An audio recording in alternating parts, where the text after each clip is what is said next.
إن الحمد لله نحمده ونستعينه ونستغفره ونعوذ بالله من شرور أنفسنا ومن سيئات أعمالنا من يهده الله فلا مضل له ومن يضلل فلا هادي له وأشهد أن لا إله إلا الله وحده لا شريك له وأشهد أن محمدا عبده ورسوله يا أيها الذين آمنوا اتقوا الله حق تقاته ولا تموتن إلا وأنتم مسلمون يا أيها الناس اتقوا ربكم الذي خلقكم من نفس واحدة وخلق منها زوجها وبث منهما رجالا كثيرا ونساء واتقوا الله الذي تساءلون به والأرحام إن الله كان عليكم رقيبا يا أيها الذين آمنوا اتقوا الله وقولوا قولا سديدا يصلح لكم أعمالكم ويغفر لكم ذنوبكم ومن يطع الله ورسوله فقد فاز فوزا عظيما وإن خير الكلام كلام الله وخير الهدي هدي محمد صلى الله عليه وسلم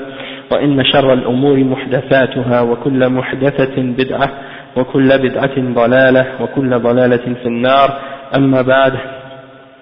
Donc aujourd'hui je crois qu'on est dans le cours numéro 7 de Haqiqat al-Tasawwuf, la réalité du soufisme, et on continue avec les paroles de l'imam du Cheikh Salih al-Fawzan hafizahullah. Il dit لما كان هذا مصدرهم الذي يرجعون إليه في دينهم وعباداتهم فقد تركوا الرجوع إلى الكتاب والسنة وصاروا أحزابا متفرقين كما قال تعالى وأن هذا صراطي مستقيما فاتبعوه ولا تتبعوا السبل فتفرق بكم عن سبيله. Donc on avait commencé à expliquer la semaine passée que les soufis ne retournent pas au Coran et à la Sunna, et parmi les raisons et les shubuhat qu'ils ont pour essayer de sortir de l'autorité du Coran et de la Sunna, on a mentionné qu'ils ont al-kashf, ou bien qu'ils prétendent connaître al-ghaib de certaines façons, comme par exemple par al-lawh al-mahfouz, ou bien qu'ils ont un contact avec les anges ou avec le prophète sallallahu alayhi wa sallam, ou bien que Allah leur donne la révélation directement. Cheikh il a dit, étant donné que les bases sur lesquelles ils retournent, ces gens-là, c'est-à-dire les soufis, c'est pour connaître leur religion et pour connaître leur adoration, c'est pas le Coran et la Sunna, eh bien ils sont divisés. Ils se sont divisés entre eux en différentes turuq, en différents groupes, en différentes sectes. Et ça c'est tout à fait normal. Allah subhanahu wa ta'ala il dit, et voilà mon droit chemin, alors suivez-le. Et ne suivez pas les petits chemins qui vous égarent et qui vous détournent de mon droit chemin, qui vous divisent de mon droit chemin. Donc, alhamdulillah, le chemin d'Allah subhanahu wa ta'ala, c'est un seul chemin, ok? Il n'y a pas de différents chemins pour arriver à Allah. Allah dit, وَأَنَّ هَذَا صِرَاطِي مُسْتَقِيمًا. Il l'a mis au singulier. Sirati, il l'a mis au singulier. Et quand il a parlé des chemins d'égarement, il a utilisé le pluriel, subul. وَلَا تَتَّبِعُوا السُّبُلِ. C'est-à-dire, ne suivez pas les petits chemins. Parce qu'ils vont, les petits chemins qui sont, auxquels appellent les diables, les shayatin, parce qu'ils vont vous diviser de son chemin. D'accord? Après, le cheikh dit, فَصِرَاطُ اللَّهِ وَاحِدٌ لا انقسام فيه ولا اختلاف عليه وما عداه فهو سبل متفرقة تتفرق بمن يسلك أو سلكها وتبعده عن صراط الله المستقيم. وهذا ينطبق على فرق الصوفية، فإن كل فرقة لها طريقة خاصة تختلف عن طريقة الفرق أو الفرقة الأخرى، ولكل فرقة شيخ يسمونه شيخ الطريقة ويرسم لها منهجا يختلف عن منهج الفرق الأخرى ويتعبد بهم أو يبتعد بهم عن الصراط المستقيم. Le cheikh dit donc le chemin d'Allah c'est un seul chemin, il n'y a pas de division dedans, il n'y a pas de divergence dessus. Et il dit que tout ce qui est en dehors de ce chemin-là, ce sont des chemins de division qui divisent les gens, ou qui divisent les gens qui les suivent, et qui les éloignent du chemin droit d'Allah subhanahu wa ta'ala. Et ça s'applique aux groupes et aux sectes soufistes. Pourquoi? Parce que chaque tariqa et chaque groupe soufi a une voix qui lui est propre, et elles sont toutes différentes les unes des autres. Et à chacune d'elles, pour chacune d'elles, il y a un cheikh qu'ils appellent le cheikh de la tariqa, et toute leur méthode et leur manhaj, leur méthodologie est basée sur ce que le cheikh établit pour cette tariqa. D'accord? Ensuite, ils disent que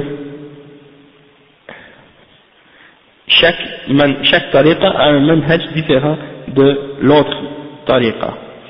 Et donc, elles s'éloignent toutes du droit chemin. وهذا الشيخ الذي يسمونه شيخ الطريقة يكون له مطلق التصرف وهم ينفذون ما يقول ولا يعترضون عليه بشيء. C'est-à-dire les gens qui suivent ces shuyukh-là, ils les appellent les shuyukh de la tariqa et ils ont comme un pouvoir total de faire tout ce qu'ils veulent, et les gens qui suivent ces shuyukh-là, ils les suivent dans tout ce qu'ils disent et ils ne s'opposent jamais à quoi que ce soit de ce que les shuyukh établissent ou suivent. Il dit حتى قال المريد من شيخه يكون كالميت مع غاسله. Ils disent que tu dois être comme un mort avec celui qui lave le mort.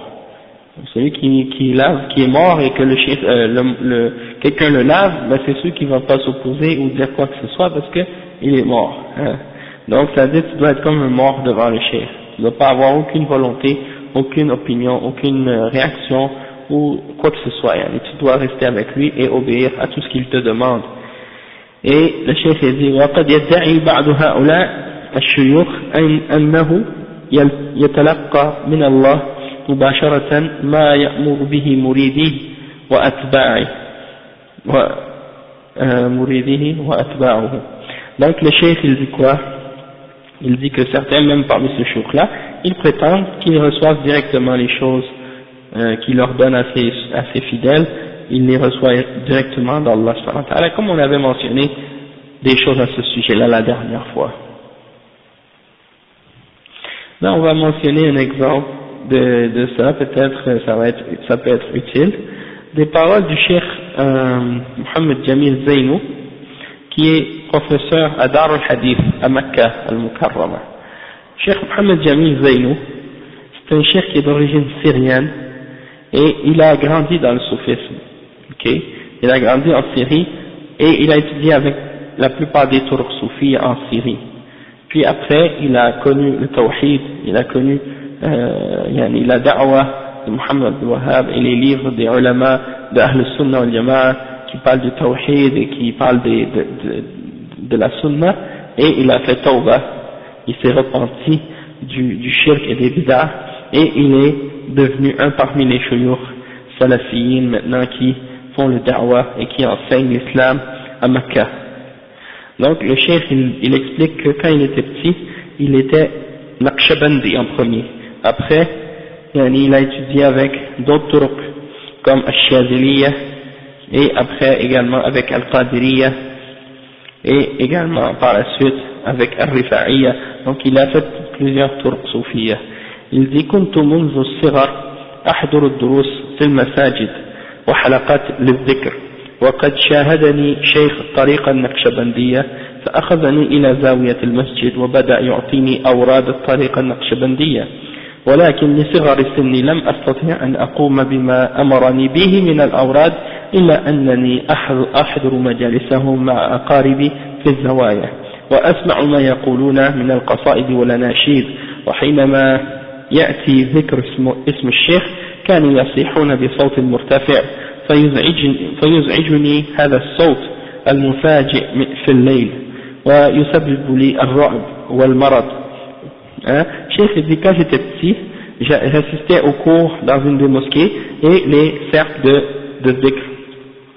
Et un des shuyukh là-bas, il m'a vu, c'était le cheikh de la tariqa Naqshbandiyya.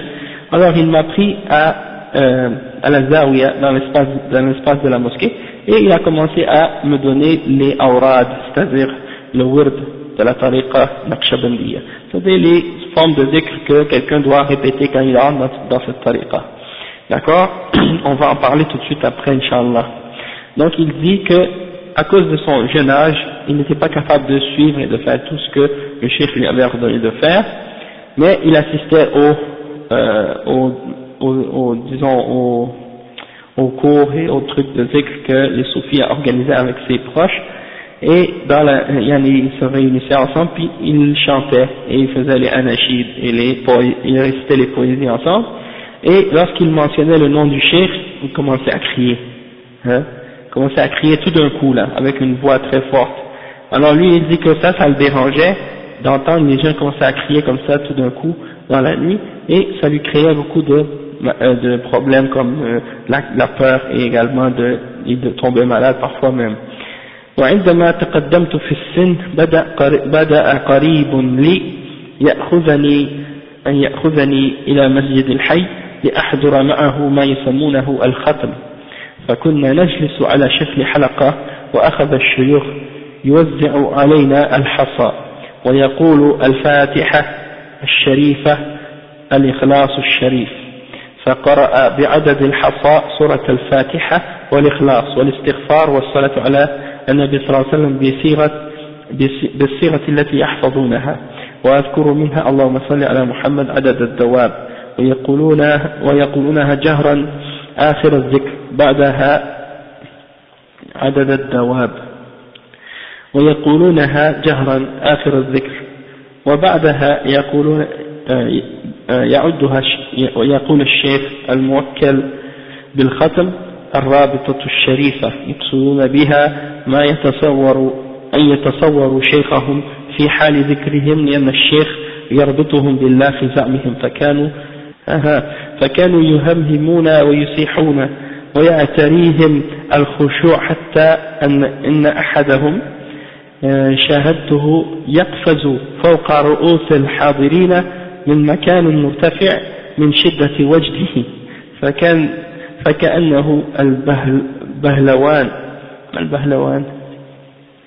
un clown الله المستعان. فاستغربوا هذا التصرف والصياح عند ذكر شيخ الطريقة.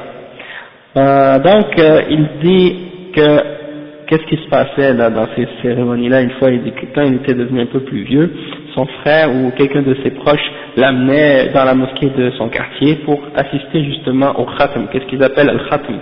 Donc il s'assoit en cercle et le cheikh il distribue des pierres, et qu'est-ce qu'il dit? Il dit al-Fatiha et al-Ikhlas, et il commence à réciter la sourate al-Fatiha et sourate al-Ikhlas avec le nombre de pierres qu'il possède, selon le nombre de fois. Et parfois également il récite aussi al-Fatiha et al-Ikhlas et al-Istighfar, et ils font une salat, une prière sur le prophète sallallahu alayhi wa sallam qu'ils ont mémorisé, et parmi ces prières-là ils disaient oh Allah, envoie ton salut sur ton prophète le nombre de bêtes qui existent, c'est-à-dire envoie autant de prières et de salut sur ton prophète qu'il existe de bêtes ou de créatures sur la terre. Donc ça c'est une des exemples, des formules qu'ils utilisent, et ils le disent à haute voix à la fin du dhikr. Et après ça, le cheikh qui est responsable de faire le khatm, qu'est-ce qu'il fait? Il dit ar-rabitatu sharifa, c'est-à-dire le noble lien. Et qu'est-ce qu'il veut dire par ça? Ils veulent dire qu'ils s'imaginent que leur cheikh est là pendant qu'ils font le dhikr, et que le dhikr, le cheikh c'est lui le lien qu'ils ont avec Allah subhanahu wa ta'ala. Parce que c'est une des choses dans cette tariqa, que lorsqu'ils font le dhikr, ils doivent toujours avoir une photo de leur cheikh devant eux, parce qu'ils s'imaginent que c'est eux leur lien qui les amène à Allah subhanahu wa ta'ala. Et même moi-même j'ai connu un des responsables de la tariqa Naqshbandiya ici à Montréal. Celui-là, qu'est-ce qu'il faisait? Il avait une photo de son cheikh partout. Dans le magasin où il avait une librairie, il avait les photos de son cheikh. Et même dans sa voiture, une fois il m'avait amené au métro, et puis là je suis rentré, j'ai vu une photo. J'ai dit mais dans l'islam c'est haram les photos. Et là il me disait il y a beaucoup de choses que tu vas apprendre, parce que j'étais nouveau dans l'islam à cette époque-là. Donc il me dit attends, il y a beaucoup de choses que tu vas apprendre. J'ai dit ok, bon en tout cas. Mais je savais que c'était pas correct. Et là après il me dit, j'ai dit mais pourquoi tu gardes ta photo?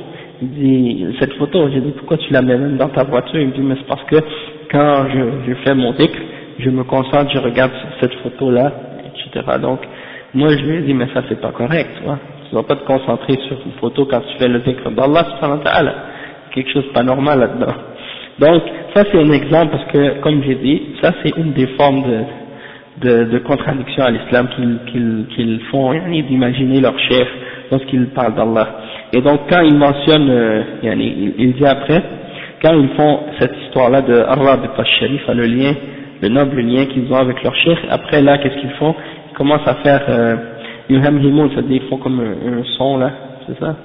Yuhamhimoun, ils font comme ou des bruits comme ça, je sais pas, et ils crient.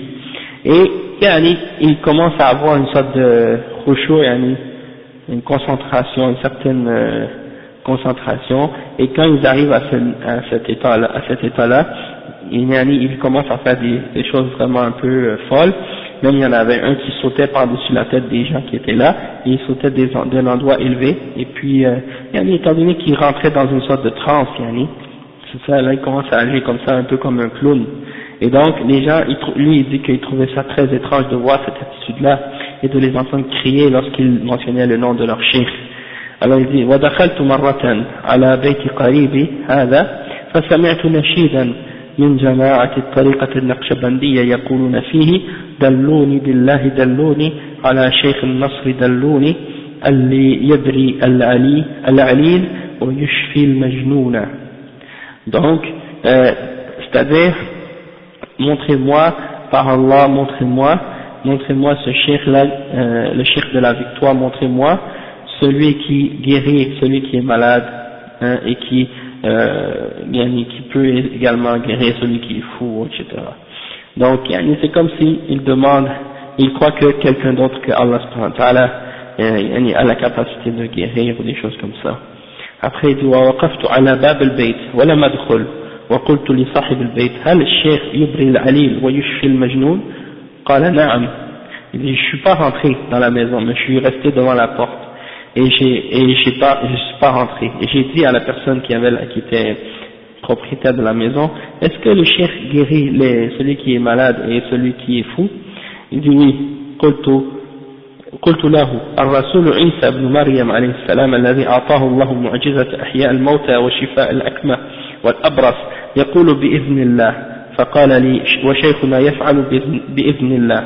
قلت له ولماذا لا تقولون بإذن الله علما بأن الشافي هو الله وحده كما قال إبراهيم عليه السلام وإذا مرضت فهو يشفين. C'est-à-dire, ils ont dit, Isa, il leur a répondu, ça prouve qu'il était très intelligent malgré son jeune âge, il disait, Isa, alayhi salam, quand il fait les miracles et qu'il fait vivre des morts et qu'il guérit des aveugles et des lépreux, il fait ça par la permission d'Allah. Et l'autre, il a répondu, il a dit, oui, notre cheikh aussi, il fait ça par la permission d'Allah. Alors, il lui a répondu, il a dit, alors pourquoi vous dites pas par la permission d'Allah? Alors, et après il dit, et ça c'est lorsqu'on sait en plus que Allah subhanahu wa ta'ala c'est lui seul qui guérit, car Ibrahim il dit dans le Coran وَإِذَا مَرِضْتُ فَهُوَ يَشْفِينِ, lorsque je suis malade c'est Allah qui me guérit. ملاحظة على الطريقة النقشبندية, il dit quelques explications au sujet de la tariqa naqshbandiyya. Il dit تمتاز هذه الطريقة بأورادها السرية الخفية فليس فيها رقص ولا تصفيق مما عند غيرهم من الطريقة المشهورة. Il dit cette tariqa elle a comme particularité qu'elle a des words qui sont secrets et qui sont à voix basse. Il n'y a pas de danse ni de clappement de mains dans cette tariqa. Et donc ça c'est une chose qu'ils ont en particulier. هذا الاجتماع على الذكر وتوزيع الحصى على كل واحد والموكول بالختم يأمرهم أن يقول كذا ووضعهم الحصي أو الحصى في كأس مال يشربوا منه ويستشفوا به. هذا كله من البدع التي أنكرها الصحابي الجليل عبد الله بن مسعود حينما دخل المسجد فرأى جماعة يتحلقون وبأيديهم الحصى. Donc ça c'est le chef, qu'est-ce qu'il dit? Il dit qu'est-ce que ces gens-là ils font de se réunir en groupe puis que le cheikh il leur dit de réciter une prière ou un verset dans le Coran et il compte le nombre avec les pierres. Il dit ça c'est exactement qu'est-ce que le sahabi Abdullah ibn Mas'ud a interdit à ces gens-là de faire après le temps du prophète sallallahu alayhi wa sallam, quand il les a vus.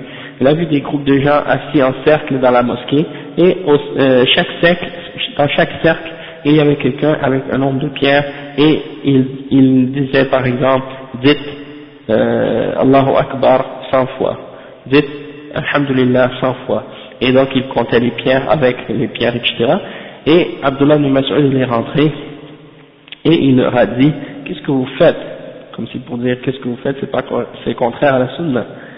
Et ils ont dit, Ya Aba Abdurrahman, on fait juste compter le nombre de takbir et de tahlil et de tasbih.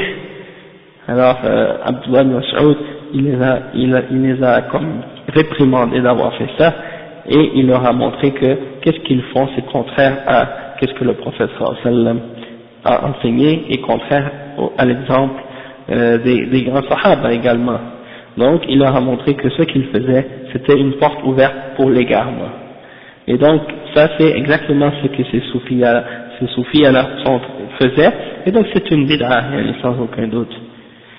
Et après, le cheikh il donne comme un autre exemple, الرابطة الشريفة يعنون بها أن يتصوروا صورة الشيخ أمامهم في الذكر وينظروا إليهم ويراقبهم لذلك وتراهم يخشعون ويصيحون بأصوات منكرة غير واضحة، وهذه مرتبة الإحسان التي وردت في قول الرسول صلى الله عليه وسلم الإحسان أن تعبد الله كأنك تراه فإن لم تكن تراه فإنه يراك. ففي هذا الحديث يرشدنا الرسول صلى الله عليه وسلم أن نعبد الله كأننا نراه، وإذا كنا لا نراه فإنه يرانا، وهذه مرتبة الإحسان التي هي لله وحده. Donc le cheikh il dit quoi? Il dit que Ar-Rabitat al-Sharifa, comme de quoi il parle dans ce hadith, en réalité, il parle du fait que lorsqu'ils font le dhikr, ils s'imaginent l'image de leur cheikh devant eux, et quand ils font le dhikr, ils s'imaginent qu'ils le regardent et qu'ils le voient, hein? Et donc quand ils arrivent à cette idée-là, ou à cette chose-là, ils pensent que le cheikh est là présent, et donc ils commencent à crier avec des voix hautes, etc. Puis ils commencent à faire toutes sortes de bruits, de sons, et le cheikh il dit que ça en réalité c'est pas permis de faire ça, excepté pour Allah subhanahu wa ta'ala, dans le sens pas de crier comme ça, mais dans le sens que de s'imaginer que le cheikh il te regarde et des choses comme ça c'est pas permis de faire ça pour une créature, uniquement pour Allah subhanahu wa ta'ala. Et ça c'est le degré qu'on appelle al-ihsan, c'est-à-dire que lorsque tu adores Allah comme s'il te voyait, comme si tu le voyais, et si tu peux pas le voir, eh bien tu sais que lui il te voit, et ça c'est ce qu'on appelle al-ihsan, le degré de la perfection dans l'adoration d'Allah subhanahu wa ta'ala. Et donc ça c'est uniquement pour Allah, et donc on n'a pas le droit de le donner à quelqu'un d'autre. Et le cheikh il dit وَقَدْ أَعْطَوْهَا لِشَيْخِهِمْ وَهَذَا مِنَ الشِّرْكِ الَّذِي نَهَى اللَّهُ عَنْهُ. Ils ont donné cette adoration-là à leur cheikh, ça fait partie du shirk. Et le cheikh il dit فَالذِّكْرُ عِبَادَةٌ لَا يَجُوزُ أَن نُشْرِكَ بِهِ أَحَدًا. Le shirk c'est une adoration, et on n'a pas le droit de le donner à autre que Allah subhanahu wa ta'ala. Donc le cheikh il dit ولو كان من الملائكة أو الرسل والمشايخ دون رتبتهم فلا يجوز إشراكهم من باب أولى. والحقيقة أن تصور الشيخ في الذكر موجود أيضا في الطريقة الشاذلية وغيرها من الطرق الصوفية.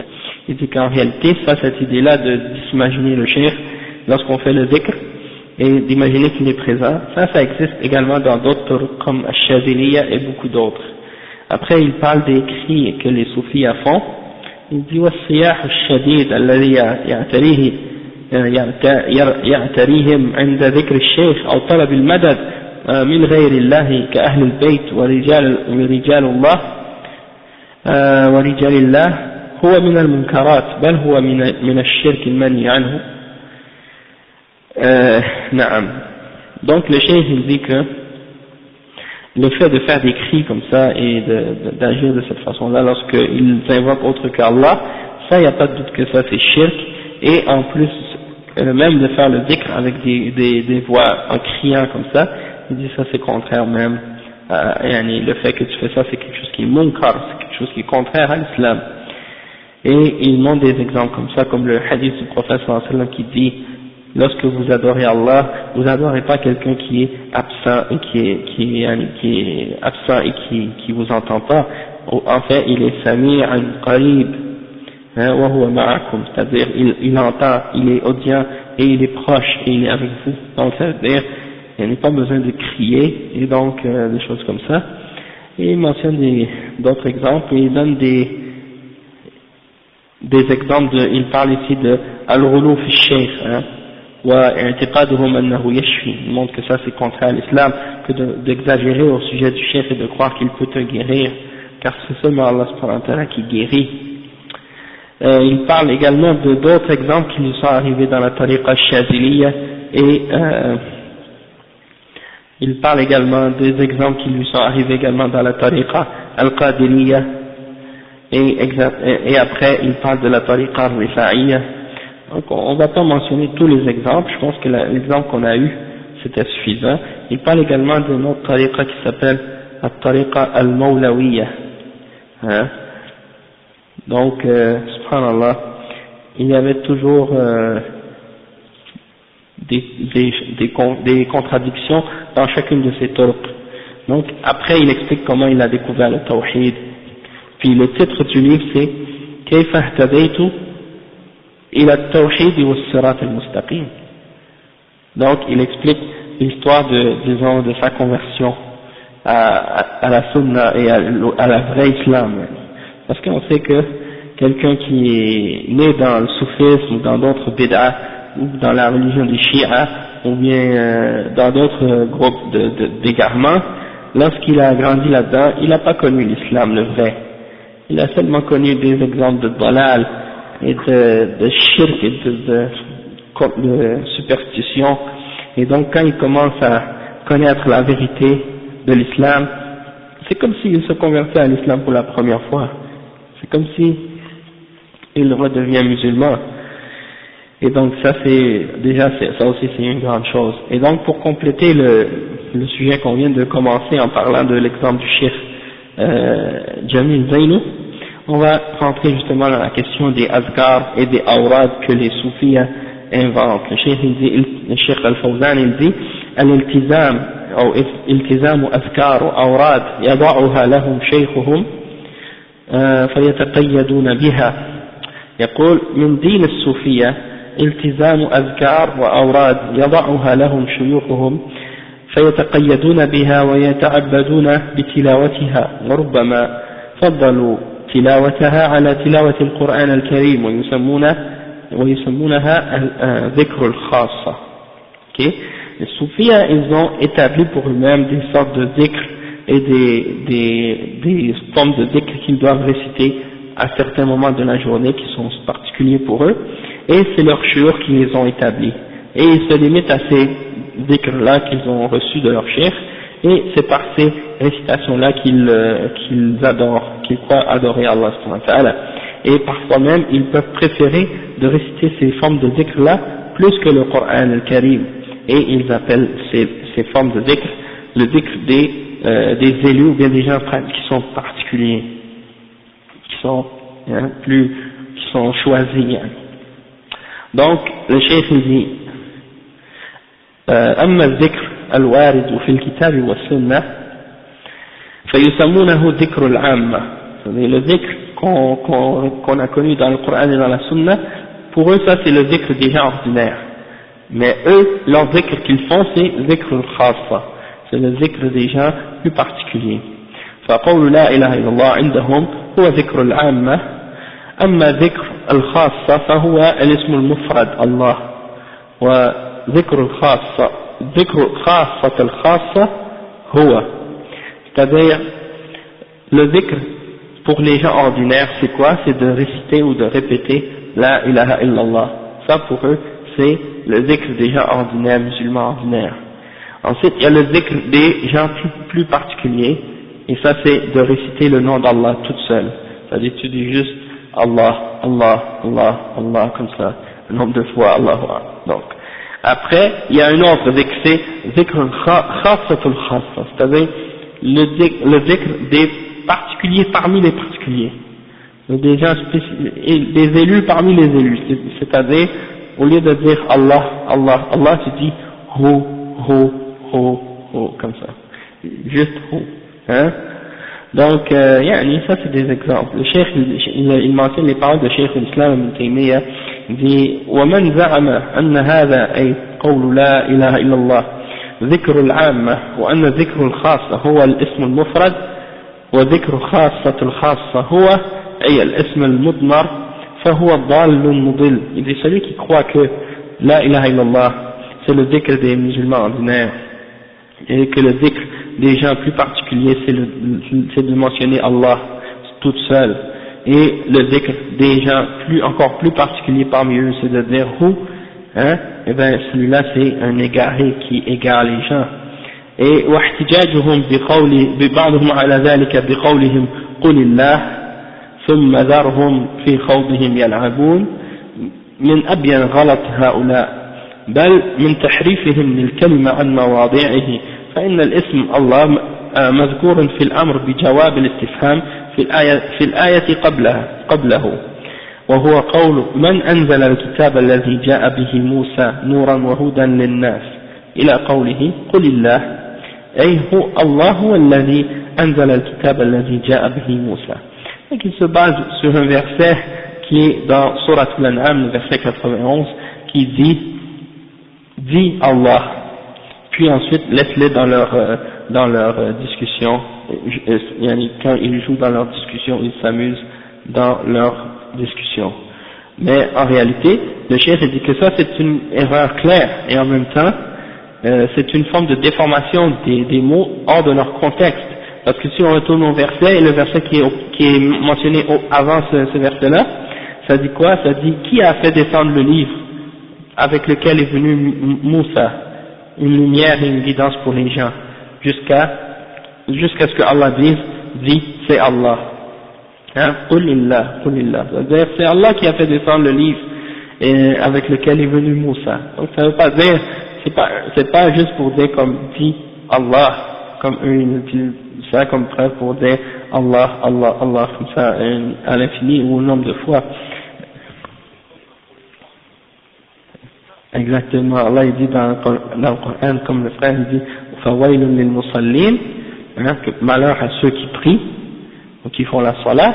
Si on s'arrête ici, ça voudrait dire une chose contraire à l'islam, c'est-à-dire qu'on doit que ceux qui font la prière sont maudits ou quelque chose comme ça. Et donc si on continue le verset là, on va comprendre que c'est pas de ceux-là qu'on parle, mais de ceux qui prient mais qui sont pas disons concentrés ou qui prient pas d'une façon correcte. Alladhina hum an salatihim sahun, et ceux qui prient pour se faire voir. Walladhina hum yura'un wa yamna'un al-ma'un. Donc c'est pas de ceux qui prient d'une façon générale, mais c'est particulier pour ceux qui prient pour se faire voir, ou bien qui prient sans faire attention et sans se concentrer dans la prière. Donc ça c'est des exemples de choses que le cheikh mentionne, et il dit فالاسم الله مبتدا خبره دال على الاستفهام كما في نظائره فتقول من جارك فيقول زيد. أما الاسم المفرد مظهرا ومضمرا فليس بكلام تام ولا جملة مفيدة ولا يتعلق به إيمان ولا كفر ولا أمر ولا نهي ولم يذكر أحد من السلف ولم يذكر أحد من سلف الأمة ولا شرع ذلك رسول الله صلى الله عليه وسلم ولا يعطي القلب نفسه معرفة مفيدة ولا حالا نافعا وإنما يعطيه تصورا مطلقا لا يحكم فيه بنفي ولا إثبات، إلى أن قال وقد وقع بعض من واظب على هذا الذكر بالاسم المفرد وبهو في فنون من الإلحاد وأنواع من الاتحاد وما يذكر عن بعض الشيوخ في أنه قال أخاف أن أموت بين النفي والإثبات، حال لا يقتدى فيها بصاحبها، فإن في ذلك من الغلط ما لا يخفى به، ولو مات العبد في هذه الحال لم يمت إلا على ما قصده ونواه إذ الأعمال بالنيات. Le cheikh il mentionne et il dit que de mentionner le nom Allah comme ça, dans le verset c'était clair que ça avait rapport avec ce qui était mentionné auparavant et que c'était une réponse à une question. Donc il dit que de mentionner Allah subhanahu wa ta'ala comme ça, sans rien, juste Allah, Allah, Allah, ça c'est pas un dhikr, ça c'est pas du tout un dhikr, et il n'y a pas rien qui est relié à ça, ni la foi, ni la mécréance, ni un commandement, ni une interdiction, et il n'y a pas non plus aucun rapport d'aucun des salafs de la Ummah qui aurait mentionné ce nom-là de cette façon-là pour faire un dhikr.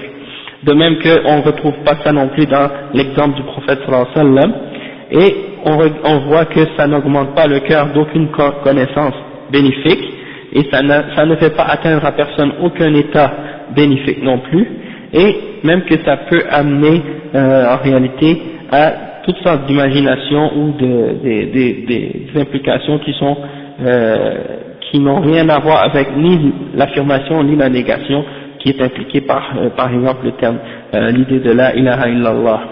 Quand on dit la ilaha illallah, il y a une affirmation puis il y a une négation. La négation de que rien doit être adoré excepté Allah, et l'affirmation que c'est seulement Allah qui doit être adoré, tandis que lorsque ces gens-là ils mentionnent seulement le nom d'Allah, parmi les exemples qu'ils ont rapportés, des formes d'idées de ces gens-là, c'est qu'ils peuvent entrer de devenir un avec Allah, ou bien de croire en toutes sortes d'idées de ce genre qui sont déviées. Eh ben, un de leurs shuyukh, qu'est-ce qu'il a dit? Il a dit, j'ai peur de mourir entre al-nafi wa al-ithbat. C'est-à-dire, j'ai peur de mourir en disant la ilaha illallah, puis j'ai pas le temps de compléter. Donc je dis la ilaha, puis je meurs. Alors, si je mourais en disant la ilaha tout seul, ça veut dire que je meurs dans la mécréance, parce que j'ai nié, et j'ai pas affirmé. Et Ibn Taymiyyah, il a répondu, il a dit, mais ça c'est une erreur. Parce que même si un serviteur mourait alors qu'il était en train de dire la ilaha illallah, mais qu'il est mort en plein milieu, eh ben, le cheikh il dit qu'il sera mort sur qu'est-ce qu'il a eu comme intention, et non pas à cause qu'il n'a pas complété le shahada. Il dit parce que innama al-a'malu bin-niyyat, les actions qu'on fait sont selon l'intention. Donc lui, celui qui a eu l'intention de dire la ilaha pour nier l'existence d'Allah, lui c'est sûr que son intention c'est une intention fausse, mais celui qui a eu l'intention de compléter la ilaha illallah, mais qui est mort entre les deux, ben celui-là, bien entendu, il ne sera pas mort parmi les gens qui seront kuffar. Donc c'est ça les shubuhat de ces gens-là qui s'imaginent toutes sortes de choses qui ne font pas de sens en réalité. Et même le prophète sallallahu alayhi wa sallam, il a dit de donner aux morts, de faire réciter aux morts la ilaha illallah. Et il a dit, le prophète sallallahu alayhi wa sallam a dit, man kana akhiru kalamihi la ilaha illallah, dakhala al-jannah. Celui que sa dernière parole est la ilaha illallah, il entrera au paradis. Wa alaykum salam wa rahmatullah. C'est pour ça, même en parlant de ça justement, il y a un cheikh Ahmed al-Najmi, qui est un des muftis du sud de l'Arabie Saoudite.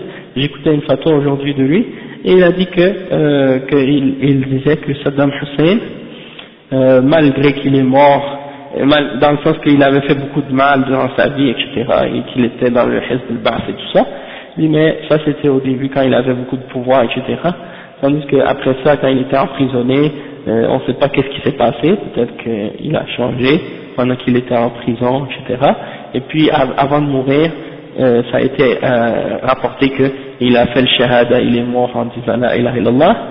Donc il dit que on espère pour lui qu'il soit parmi les musulmans, et puis il a dit qu'on peut prier derrière lui pour comme janaza, si dans un pays musulman le dirigeant ordonnait de faire une prière pour lui, que c'était permis de le faire, parce qu'il a dit shahadatain avant de mourir, puis on n'a pas vu rien par la suite qui contredisait le shahadatain. Donc dans ce sens-là, c'est ça que j'ai rapporté. Inch'Allah, oui c'est ça.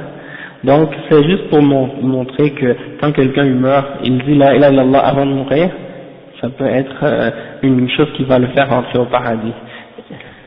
Alhamdulillah. Après le cheikh dit لو كان ما ذكره محذورا لم يلقن الميت كلمة يخاف أن يموت في أثنائها موتا غير محمود. Si c'était vrai la crainte qu'ils ont de mourir en plein milieu puis qu'ils vont pas pouvoir le compléter, eh ben le prophète sallallahu alayhi wa sallam ne nous aurait pas dit de faire répéter cette parole-là à un mort si on craignait qu'il allait mourir en plein milieu puis qu'il était en train de la prononcer et puis qu'il mourrait dans une mort qui n'est pas louable, bien ni dans le sens qu'il est mort avant de compléter le shahadatain. بل كان ما اختاره من ذكر الاسم المفرد الذي بالاسم المضمر أبعد عن السنة. Il dit, à cause de ça, il dit qu'il a préféré mentionner le nom tout seul, ou bien le nom huwa, en disant hu, toute seule. Eh ben, il dit ça c'est encore plus loin de la sunna. Il dit wa adkhala fil bid'ah, il est rentré dans la bid'ah. Wa aqrabu ila ad-dalal, ila idlal ash-shaytan. Il dit c'est plus près même de l'égarement du shaytan. Fa in qala ya hu, ou hu. ونحو هذا لم يكن الضمير عائدا إلا إلى ما يصوره قلبه. C'est-à-dire quand tu dis juste hu, ça veut dire quoi? Ça veut dire lui, ou il. Donc, il dit qu'est-ce que ça veut dire? Il dit ça veut dire que de qui tu parles en réalité on ne sait pas. C'est de qui quand tu dis il, ou lui, c'est qui? Il dit ça vient de qui? Ça retourne à celui que tu t'imagines dans ton cœur. Et donc il dit والقلب قد يهتدي وقد يضل. Le cœur il peut être bien guidé et il peut également s'égarer. وقد صنف صاحب الفصوص كتابا سماه كتاب الهو. وزعم بعضهم أن قوله ما يعلم تأويله إلا الله معناه ما يعلم تأويل هذا الاسم إلا هو الهو الذي هو الهو. Subhanallah. Ajib, il a dit que l'auteur du livre Al-Fusus, yani Fusus al-Hikam, c'est Ibn Arabi al-Ta'i. Lui c'était un des soufis qui appelait les gens à Wahdatul Wujud, de dire que tout est Allah. Et bien il a écrit un livre qui s'appelle le Hu, c'est-à-dire lui. Et il a prétendu que le verset qui dit La ya'lamu ta'wilahu illa Allah, que nul ne connaît son explication excepté Allah. Il a dit que sa signification, ça veut dire quoi? Personne ne connaît l'explication de ce nom-là excepté personne ne connaît l'explication du mot Hu ou du nom Hu. Il dit que c'est ça que ça veut dire en tout cas. وهذا مما اتفق المسلمون بل العقلاء على أنه أبين الباطل. Il dit tous les gens intelligents et tous les musulmans et même tous ceux qui ont un peu de raison parmi les êtres humains, ils savent que ça c'est quelque chose de faux à propos de ceux qui prétendent que ça c'est le nom Hu ou etc. Puis dans le livre du cheikh Mohammed Loh, il y a plein d'exemples de ces affaires-là, et on va voir, Inch'Allah, que c'est incroyable en réalité, tout ce qu'ils ont amené. Cheikh Mohammed Ahmed Loh, dans son livre, il a commencé par faire une introduction pour expliquer que il faut premièrement faire une distinction dans le zikr, quand on parle de zikr, il faut faire une distinction entre le zikr qui est dans la sunna, tel qu'il est mentionné, et le zikr chez les soufiyas. C'est deux choses différentes.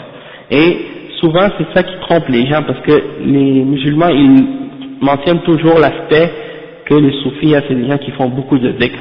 Donc pour eux ça c'est quelque chose qui comme donne un crédit ou bien disons rend crédible l'aspect du soufisme, que c'est des gens qui se rappellent souvent d'Allah, etc. Et il n'y a pas de doute que dans l'islam le dhikr est glorifié et louable, et de se souvenir d'Allah et de mentionner le nom d'Allah, c'est quelque chose qui est mentionné dans plein de versets dans le Coran, personne ne peut remettre ça en question. Et même il y a plein de hadiths qui parlent de ça. Ceux qui mentionnent Allah souvent et qu'ils soient hommes ou femmes, يعني يا أيها الذين آمنوا لا تلهكم أموالكم ولا أولادكم عن ذكر الله. Oh, vous les croyants, ne laissez pas vous distraire, vos biens et vos enfants du dhikr, du rappel d'Allah. Et il y a beaucoup d'autres versets comme ça. Il y a des hadiths également. Donc ça c'est quelque chose qu'on est d'accord. Il n'y a pas de problème. Également les ulama de l'islam, alhamdulillah, ils ont mentionné toutes sortes de dhikr dans des différents livres qu'ils ont écrits spécifiquement pour nous enseigner c'est quoi comment on doit faire le dhikr et quelle forme de dhikr on doit réciter à tel moment ou à telle situation dans la journée ou dans la vie. Wa alaykum salam wa rahmatullahi wa barakatuh. Et tout ça en mentionnant les preuves tirées du Coran et de la Sunna, avec des hadiths authentiques et des références authentiques. Comme par exemple l'imam al-Nawawi, il a écrit un livre qui s'appelle Al-Adhkar, et dans ce livre-là, il a différents chapitres, comme par exemple qu'est-ce que quelqu'un dit quand il entend le muazzin, qu'est-ce que quelqu'un dit après l'adhan, qu'est-ce que quelqu'un dit après telle chose, qu'est-ce qu'il dit quand il rentre dans la salat, qu'est-ce qu'il dit après le takbir, qu'est-ce qu'il dit dans le recours, qu'est-ce qu'il dit, etc. Après il y a d'autres exemples, comme par exemple quand tu mets un vêtement, qu'est-ce que tu dis, quand tu sors de ta maison, qu'est-ce que tu dis, quand tu rentres dans une maison, qu'est-ce que tu dis, lorsque tu rentres dans la mosquée, qu'est-ce que tu dis, lorsque tu rentres avant de rentrer à la toilette, qu'est-ce que tu dis, des exemples de choses comme ça. Ça nous montre qu'il y a des exemples de dhikr pour toutes les actions et les moments de la journée. Donc si quelqu'un respecte et apprend ces dhikr et les met en application, il n'y aura pas un moment de sa vie où il ne sera pas en constant rappel d'Allah subhanahu wa ta'ala. D'accord? Et c'est dans ce sens-là que le dhikr dans l'islam est important et il fait partie parmi les choses les plus importantes formes d'adoration dans l'islam. Toutefois, on voit que ça c'est toujours expliqué et dans les limites et dans les règles de la sunna. D'accord? Mais ces gens-là, le dhikr qu'ils font, c'est un autre dhikr qui n'a pas rapport du tout avec les limites de la sunna malheureusement. Et là, on va, pour comprendre ça un peu mieux, donner quelques exemples de qu'est-ce qui se passe dans le dhikr de ces gens-là. Par exemple,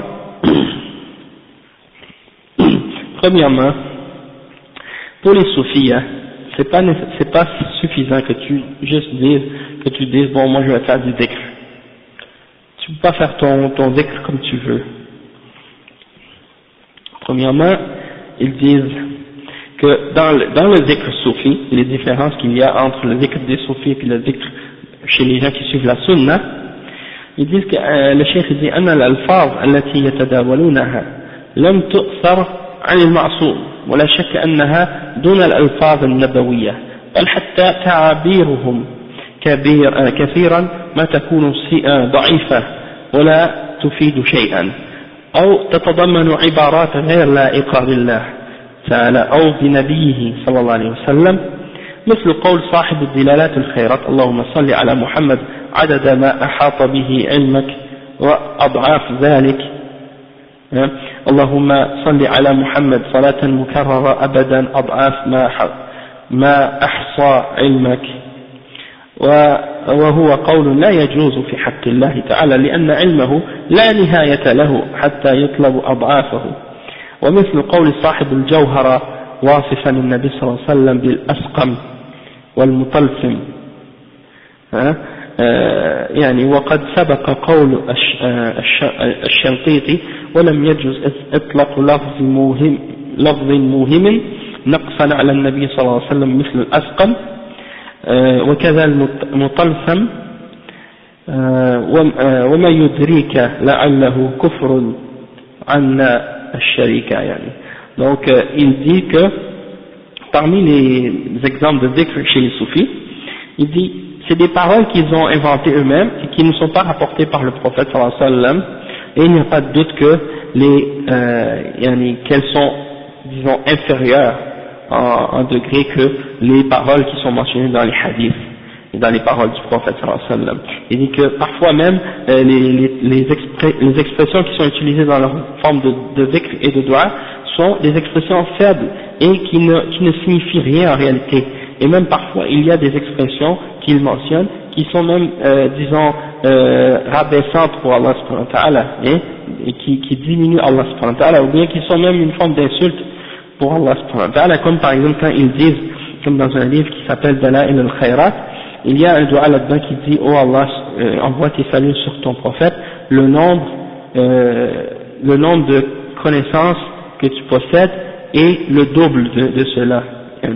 Et oh Allah, envoie ton salut sur ton prophète sallallahu alayhi wa sallam d'un nombre qui est répété à l'infini et le double de ce que tu possèdes dans ta connaissance. Et donc le cheikh dit ça, c'est pas permis de dire ça à propos d'Allah, car la connaissance d'Allah est infinie, et donc comment tu peux demander le double de l'infini? C'est comme quelque chose qu'on n'a pas le droit de dire à propos d'Allah. Et puis aussi il y a le terme qui est mentionné dans le dua dans Ahmad al-Tijan, il a fait un dua ou un dhikr, et il mentionne le prophète sallallahu alayhi wa sallam, et il l'appelle Al-Asqam, et il veut dire lui par ça celui qui est plus droit, Aksar Istiqam, quelque chose comme ça. Toutefois il dit Al-Asqam, et ça veut dire celui qui est plus malade, et non pas celui qui est plus droit. Et puis ils utilisent un terme qui s'appelle Al-Mutalsam. Ça c'est des mots qu'on ne sait même pas ce que ça veut dire, même pas dans la langue arabe.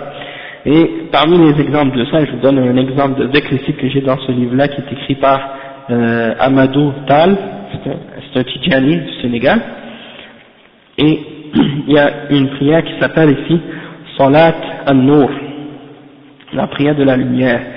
Il dit: Allahumma salli wa sallim wa barik ala jamal dhati nurika al-lami' alladhi mala'a arkanu arshika al-a'zam, wa salli ya Rabb ala sirrika al-mutalsam wa bahrika al-mutamtam wa nuri wajhika al-akram wa maghnatis mahabbatika al-afkham مثل نوره كمشكاة الأرواح في زجاجة الأسرار والأنوار وفيها مصباح العلوم والفهوم ذي المقامات العليات الباهرات التامات سيدنا ومولانا محمد صاحب الجلال والجمال والكمال ذي الاختصاص بجوامع الكلم كالراه كاف هي ها يا عين صاد حاء ميم عين سين قاف على آله وأصحابه بقدر عظمة ذاتك في كل وقت وحي. Ça c'est des exemples de dua. Il y a des formes de rouleau puis d'exagération, de description du prophète sallallahu alayhi wa sallam avec des attributs divins, et de perfection qu'il attribue au prophète sallallahu alayhi wa sallam. Et quand il dit yani, par exemple sirruka al-mutalsam, ça qu'est-ce que ça veut dire? Wa bahrika al-mutamtam, qu'est-ce que ça veut dire? Subhanallah. Allahu a'lam. Après, ouais, c'est des paroles. Après il dit Jawami al-Kalim, et puis il mentionne des lettres alphabétiques comme le Ra, le Kaf, le Ha, le Ya, le Ain, le Sad. Il y a plein d'exemples comme ça. Ici aussi il dit la même chose. Il dit ترجمان الساتعات النورانية على من بسطت منه العلوم الباسطات السريانية باء ألف لام ميم ألف لام ميم را كا ها يا عين صاد طاء صاد قاف نون على آله وصحبه وأصحابه. Oui, ça c'est, ouais, mais eux ils donnent à ça d'autres significations, tu comprends? Ouais, parce que moi, Jawami al-Kalim c'est pas du tout ça. Jawami al-Kalim c'est que le prophète sallallahu alayhi wa sallam, il parle peu, en peu de mots, il peut dire des choses qui ont une grande signification. D'accord? C'est ça Jawami al-Kalim. Et ça c'est une chose que le prophète sallallahu alayhi wa sallam a reçue en particulier par rapport aux autres prophètes. Il a dit que j'ai reçu Jawami al-Kalim. Donc, lui il interprète ça avec ces lettres là qui sont les lettres qui sont au début de certaines parmi les sourates dans le Coran, et en réalité ça n'a rien à voir avec ça. Et moi je sais parce qu'une fois je suis allé, j'étais à Médine, puis il y avait un cheikh Tidjani, il m'a amené pour aller visiter un malade, un de ses amis qui était malade, après. Et puis étant donné qu'il était malade, il a fait un dua pour lui. Et moi bien entendu, j'ai seulement écouté. Là, je l'entendais faire le dua et tout ça. Là, tout d'un coup, je l'entends dire des mots qui sont même pas en arabe, et des lettres arabes comme ça, comme les lettres qu'il disait dans ce dua-là. Ha, kaf, ayn, sin, qaf, et des choses comme ça. Là, je me dis, subhanallah, j'ai jamais entendu un dua avec des lettres comme ça. Parce que eux, ils donnent à ces lettres-là des significations et des pouvoirs magiques, et des trucs secrets, yani. Non. Non. Exactement. Exactement, c'est ça, c'est de la sorcellerie qu'ils font avec ça. Et puis on va voir après plein d'exemples. À chaque lettre, ils ont donné une valeur numérique et une signification, comme on voit ici là. En tout cas, le chef il dit après, وأنهم يفضلوا أذكارهم على الأذكار الواردة عن النبي صلى الله عليه وسلم فجعلوها أذكار العامة وأذكارهم أذكار الخاصة وخاصة الخاصة. Comme on a dit tout à l'heure, ils ont préféré même leurs dhikr à eux aux dhikr qui sont mentionnés dans la sunna. Et ils ont dit que le dhikr qui sont dans la sunna, ça c'est le coulier ordinaire, mais que eux ils ont dépassé ce niveau-là, etc. Le chef il dit que ومزاولة أذكارهم بتلك الأعداد الضخمة والوظائف الثقيلة المشغلة عن الأذكار النبوية بل عن القيام بكثير من الواجبات الشرعية. Donc parmi les choses qu'ils ont fait, c'est qu'ils ont donné un nombre incroyable de dhikr à mentionner et de nombre de fois qu'on doit le dire, il y en est tellement grand que ça distrait quelqu'un ou ça l'empêche même parfois de faire les azkars qui sont venus dans la sunna et même parfois de faire quelque chose qui est obligatoire parce que c'est tellement des exemples de choses qui demandent de faire tellement nombre de fois que ça peut même te distraire de ce qui est obligatoire. Donc le chef il dit que اشتراط الإذن الخاص لممارسة, il dit numéro 4, il dit اشتراط الإذن الخاص لممارسة هذه الأوراد بحيث إن من ذكرها بدون إذن لا يستفيد منها على حد قول الشيخ الفوتي اعلم أن جميع أذكار هذه الطريقة بل وغيرها لا ينال شيئا من أسرارها المطلوبة منها إلا من كان له الإذن الصحيح. Donc il dit quoi? Il dit que sache que ils disent qu'il faut avoir une permission spécifique et spéciale pour pratiquer ces dhikrs-là. Que si tu les pratiques par toi-même sans avoir la permission du cheikh, alors tu n'auras aucun bénéfice de les faire et tu ne vas pas profiter de rien là-dedans. Comme le cheikh Al-Fouti, Omar Tal Al-Fouti, il dit, sache que tous les azkars de la tariqa et même autre que cette tariqa, tu vas rien en profiter, rien en retirer de ces secrets qui sont recherchés, excepté si tu as une permission correcte pour les faire. Ça veut dire une permission du cheikh. Ça veut dire, ça ne fait rien que tu fasses ton dhikr tout seul et que tu fasses des efforts pour faire du dhikr. Tant que tu n'as pas eu la permission du cheikh, ça ne compte pas. Yani, subhanallah, ça c'est grave. Après, il dit, واشترطون في من يعطي الإذن أن يكون شيخا مفتوحا عليه حيث يقول الفوطي اعلم أن الذكر المأخوذ عن غير شيخ أو عن شيخ غير مفتوح عليه عارف هلاك صاحبه أقرب من سلامته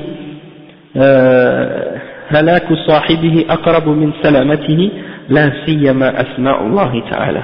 Tu vois qu'est-ce qu'il dit? Il dit que pour que tu reçois la permission, c'est pas de n'importe quel cheikh, il faut que ce soit un cheikh qui reçoit une fath, qui a une sorte de une révélation d'Allah subhanahu wa ta'ala ou bien une inspiration divine. Et ça c'est expliqué dans les paroles encore une fois de Al-Fouti dans son livre Al-Rimah. Il dit sache que le zikr qui est pas pris du cheikh ou qui est pas pris d'un cheikh qui a al-fath, qui est connaissant, qui a une connaissance d'Allah, eh ben ça, celui qui le fait tout seul comme ça, sans la permission, il est plus proche de la perdition que d'être sauvé, disons. Exceptionnel, et en particulier celui qui mentionne les noms d'Allah, c'est-à-dire qui mentionne les noms d'Allah, il faut qu'il ait la permission d'un cheikh. Et le cheikh il dit هذا عجيب هذا من عجائب فكرهم أنه إذا جاز للعبد أن يأخذ هيئات الصلاة وغيرها من أركان الإسلام من كتاب الله وسنة رسوله صلى الله عليه وسلم من غير قيد ولا شرط ولا طلب إذن من أحد وإذن ولا طلب إذن من أحد فلما يضعون هذه العراقيل بين عباد الله وبين ذكر ربهم. Donc il dit que si on peut apprendre comment prier et comment respecter les piliers de l'islam directement du Coran et de la Sunna sans condition et sans limite et qu'on peut le faire sans demander la permission de quiconque, alors pourquoi il donne des difficultés et des limites comme ça pour faire le dhikr et qu'il met des obstacles entre les serviteurs d'Allah et entre le rappel de leur Seigneur quand c'est des questions de dhikr. Donc on voit que c'est une des bid'a qu'ils ont encore une fois inventé pour limiter la question de dhikr et pour que les gens soient toujours obligés de passer par eux pour faire une adoration quelconque. Et le cheikh dit إلزامهم المريد بهذه الأذكار بحيث أن من تركها خرج من الطريقة بالكلية وهذا هو التشريع بعينه. C'est-à-dire qu'ils ont obligé les gens qui sont dans la tariqa de répéter ces adhkars-là d'une façon obligatoire. C'est-à-dire, si tu l'abandonnes, si tu cesses de le faire, tu vas être en dehors de la tariqa. C'est-à-dire, tu vas être chassé et tu vas être obligé de... tu vas être considéré comme si tu es en dehors de la tariqa.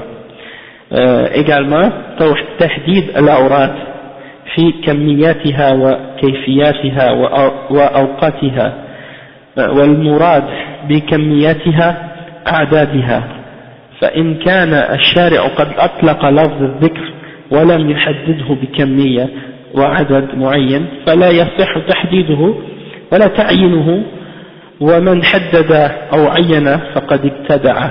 وعليكم السلام. والبدعة ضلالة. Donc le chef il dit que parmi les exemples de dalal qu'on trouve chez ces gens-là, je trouve qu'ils donnent à certaines formulations de dhikr qu'ils font ou dans le wird qu'ils donnent à leurs fidèles un nombre de fois qu'il faut le mentionner après ou dans des temps spécifiques. Et donc si le prophète sallallahu alayhi wa sallam a spécifié un nombre spécifique de fois pour dire un dhikr en particulier, ça veut dire qu'il y a une preuve du Coran ou de la Sunna pour dire qu'on doit le faire un certain nombre de fois comme ça. Toutefois, s'il n'y a pas une mention de ça dans le Coran et dans la Sunna, que c'est laissé libre, donc tu peux pas toi venir puis faire une limite ou établir un nombre pour dire il faut dire telle chose, tel nombre de fois. Et là j'ai un petit livre ici qui s'appelle Les noms les plus exaltés. Ça c'est un livre qui est publié au Sénégal si je ne me trompe pas. Et dans ce livre-là on retrouve la mention de plusieurs parmi les noms d'Allah, je pense qu'il y en a 99 si je ne me trompe pas, et à chacun de ces noms-là, ils vont donner un petit utilisation, comment on doit l'utiliser. Comme par exemple, je feuilletais ça comme ça, puis en fait je peux prendre n'importe quel, il dit Ya Wadoud par exemple, le nom de Allah subhanahu wa ta'ala al-Wadoud, c'est-à-dire celui qui aime. Ils disent ici إذا كان خاصم بين شخصين وقرأ أحد منهما هذا الاسم 1000 مرة على طعام وقدمه للآخر ليأكل منه فلا يبقى خصام بينهما. Tu vois, il dit celui qui c'est-à-dire tu as une querelle avec quelqu'un, ok, si un des deux récite 1000 fois ce nom-là sur la nourriture et qu'il le donne à manger à l'autre, il n'y aura plus de querelle entre les deux. Et ça c'est pas basé sur une preuve ni dans le Coran ni dans la Sunna, il n'y a pas de référence à ça, mais c'est juste ce que le cheikh a inventé, d'accord. Bon, il y a des choses comme ça pour plein d'autres trucs, plein d'autres exemples. Attends, je vais vous en trouver d'autres. Hein? Et puis il mentionne 1000 fois en plus, comme si, sans référence non plus. Wa alaykum salam wa rahmatullahi wa barakatuh. Bon, il dit ici par exemple, il y a al-musawwir. Eux, parmi les adhkars qu'ils font, il dit par exemple, المرأة التي لم تستطع الإنجاب وهي راغبة في الإنجاب تصوم مدة 7 أيام وكل يوم في الفطور تعيد هذه الأسماء 21 مرة يا خبير يا باري يا مصور وتتنفس في كأس ماء وتشق الفطر بذلك الماء ويبارك الله لها ويرزقها طفلا إن شاء الله. وإذا رزقها الله طفلا ينبغي عليها أن تحمد الله وتشكره وإذا الله لم يرزقها طفلا ينبغي عليها أن تحمد الله وتشكره. يعني l'histoire, elle dit si une femme ne peut pas avoir d'enfant, elle doit jeûner comme 7 jours si elle veut avoir un enfant, et à chaque jour qu'elle jeûne, elle répète 21 fois ce nom-là, Ya Khabir, Ya Bari, Ya Musawwir, et elle respire, elle souffle dans un verre d'eau, et puis elle coupe son jeûne avec cette eau-là, et il dit que Allah va lui donner un enfant.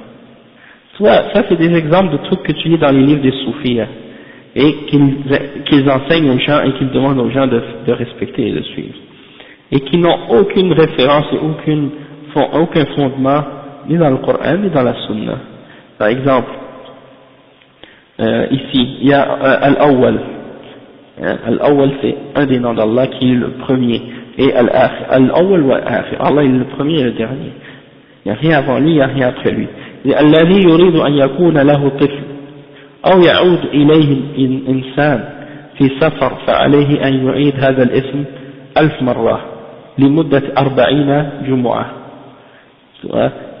Il dit celui qui aimerait avoir un enfant ou celui qui aimerait faire venir quelqu'un qui est en voyage, il doit répéter ce nom-là, Ya Awwal, 1000 fois pendant 40 vendredis. Hein? Et ça, il n'y a pas de référence, hein? Il y a plein de choses comme ça. Et si vous regardez dans ce livre-là, c'est encore pire, parce qu'il y a pour chaque nom d'Allah une sorte de tableau avec un nom de... Et non, le nombre d'emplois qui va avec. Hein, le nombre, la valeur numérique du nom, par exemple Al-Mujib, et l'heure quand est-ce que tu dois le dire, hein, après chaque prière. Le résultat de ce dhikr c'est quoi? Les vœux sont exaucés, la réussite, la bénédiction, et on peut le réciter après chaque prière ou chaque dhikr, etc. Donc après il y a d'autres exemples. Et dit si tu le dis 55 fois, voici ce qui t'arrive. Si tu le dis 99 fois après la prière du matin, eh bien exaucement des vœux et élévation. Si tu le dis 235 ou 136 fois, Ya Sami Ya Mujib, eh bien les vœux sont exaucés dans les plus brefs délais. Et si on écrit le premier nom dans la main droite et le deuxième nom dans la main gauche, on lève les mains au ciel en faisant un vœu et vous serez exaucé. Tu écris Ya Mujib dans une main et Ya Sami dans l'autre main, ça veut dire que ton vœu va être exaucé. Si tu le dis 7000 fois pendant un mois, chaque jour pendant un mois, vos vœux sont exaucés, réussite, bénédiction, Dieu répondra à tes demandes, etc. Ouais, c'est ça, exactement. Donc, c'est comme ça qu'ils établissent des règles et des lois et des explications comment tu dois réciter telle chose, combien de fois. Ça ici c'est le tableau dont je parlais tout à l'heure. Et dans ce tableau-là, il y a chaque lettre de l'alphabet avec sa valeur numérique. Et puis qu'est-ce que ça signifie ou son symbolisme. Comme par exemple la lettre Ba, elle vaut 2, hein, et puis ils disent que elle symbolise la dualité, l'origine de Alif, le Ba symbolise la réalité muhammadienne, la création, rapport au Alif qui actualise la singularité divine. Il y a des affaires. Tu demandes où est-ce qu'ils ont trouvé la valeur numérique d'un chiffre, d'une lettre. Hein, la lettre Ta, elle vaut 400. toutes sortes de choses là bizarres comme ça. En tout cas, après le cheikh il dit comme al-ijtima' alayhi wa raf' al-aswat bihi wa ihdath harakat munkara kat-tamathil wal-qazf wal-raqs wat-tasfiq. Quand ils se font le dhikr, ils se réunissent d'une façon spécifique parfois, et on va vous donner des exemples de ça la prochaine fois, Inch'Allah. Et ils font certains mouvements parfois, il y a des mouvements qui sont accompagnés avec ça, et puis par exemple ils sautent, ou ils dansent, ou ils tapent des mains, ou ils font des gestes comme ça, qu'ils ont établis eux-mêmes. ومصاحبة الذكر للعزف والتصفيق وهو ما يسمى بالسماع والمدائح أو القصائد. Ils mettent des instruments de musique et puis aussi des clappements de mains, donc ils jouent à des tambours, ils jouent avec d'autres trucs comme ça pendant qu'ils font le dhikr. Et ils appellent ça sama' ou bien al-mada'ih ou bien al-qasaid. ووضع أجور معينة محددة على كل نوع من الذكر بأن يقال من قال كذا فله أجر كذا ومن غير أن يرد عن الشرع. Donc le cheikh il dit que ces gens-là ils établissent des récompenses pour certains dhikrs que les gens peuvent faire, et comme par exemple celui qui dit telle chose ou qui fait telle chose il aura telle récompense sans qu'il y ait aucune preuve de ça dans la sunna, comme par exemple les exemples qu'on a donnés tout à l'heure. Et ici il y a un exemple, il dit celui qui récite Surat al-Qadr, Inna anzalnahu fi laylatil qadr, celui qui la récite 1000 fois durant le jour ou la nuit, on lui efface tous ses péchés figurant dans Lawh al-Mahfouz. Ok. S'il le récite 5 fois le vendredi, il obtient les bienfaits de 50 prophètes. S'il le récite 3 fois le vendredi, il obtient la récompense divine équivalente numériquement aux vagues océaniques et aux feuilles du règne végétal. 100 fois après la prière de Asr le vendredi, obtention de la récompense divine équivalent aux bienfaits des vertueux. Et ça continue comme ça. Donc, c'est des exemples de récompenses qu'ils promettent à ceux qui font ces choses-là, pour leur promettre des récompenses qui sont même pas mentionnées ni dans le Coran ni dans la Sunna. Moi je me demande, qui leur a dit que celui qui fait ça il va avoir ces récompenses-là? Est-ce que ça vient d'une preuve dans le Coran? Est-ce que ça vient d'une preuve dans la Sunna? Où est-ce qu'ils ont trouvé cette connaissance? Est-ce qu'ils ont une révélation que Allah leur donne des connaissances? Donc ça c'est des choses graves en réalité. Et comme dernier point il dit وأخيرا مما يلاحظ على ذكر الصوفية أن العديد من الطرق اشترطوا على الذاكر أن يحضروا صورة شيخه أثناء الذكر, comme on a dit tout à l'heure. Donc il faut, parmi les turcs soufia, il y en a qui ont demandé qu'on mette une photo du cheikh lorsqu'ils font le dhikr. Donc ça c'est une des exemples également qui font partie de leur déviation. Et c'est pour ça que nous on dit, bon, c'est vrai qu'il faut faire le dhikr et que le dhikr c'est important, mais il faut le faire selon la sunna et non pas selon l'exemple de bid'a de ces gens-là, comment ils ajoutent des choses qui ne viennent pas qui sont pas présentes dans le Coran et dans la sunna pour faire le dhikr. Donc on va s'arrêter ici pour aujourd'hui, et puis Inch'Allah on continuera la semaine prochaine avec plus de détails sur cette question-là, et puis avec des exemples, et puis on continuera encore l'explication. Subhanakallahumma wa bihamdika ashhadu an la ilaha illa anta astaghfiruka wa atubu ilayk. Wa iyyakum inshallah.